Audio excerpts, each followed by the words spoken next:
Le vice-président de la République, Tchemok Oméliette Kony, à l'hémicycle ce mardi 27 décembre 2022 pour la clôture de la session ordinaire de l'Assemblée nationale.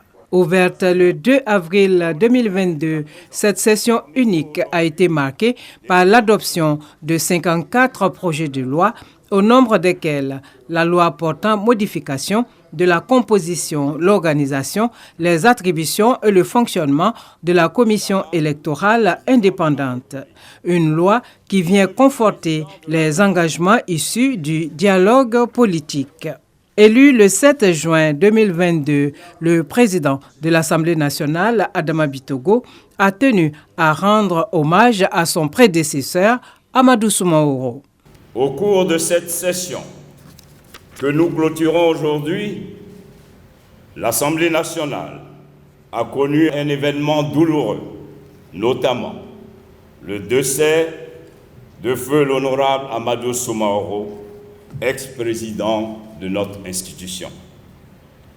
À la mémoire de cet homme d'engagement, je voudrais humblement nous inviter à rester en prière afin que son âme repose en paix.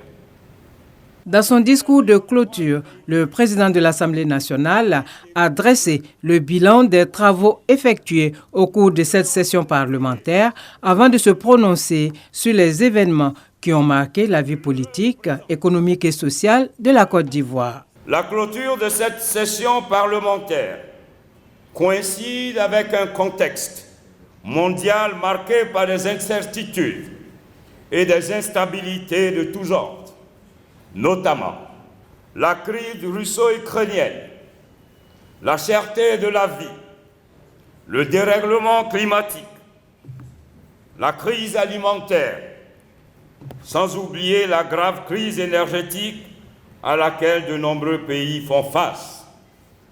En effet, toutes ces menaces fragilisent le tissu social en remettant en cause les acquis et l'ancrage démocratique amorcé dans de nombreux États africains depuis plus d'une décennie.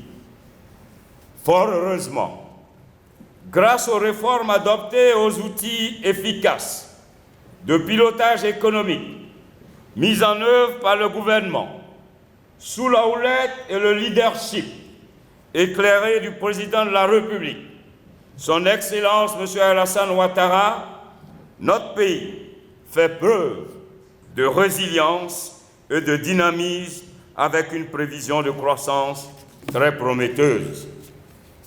Je voudrais profiter de cette occasion solennelle pour saluer la vision stratégique, proactive et prévoyante de Son Excellence Monsieur le Président de la République, ainsi que les nombreux efforts qu'il ne cesse de déployer afin de permettre à notre pays de se maintenir sur le chemin irréversible du développement.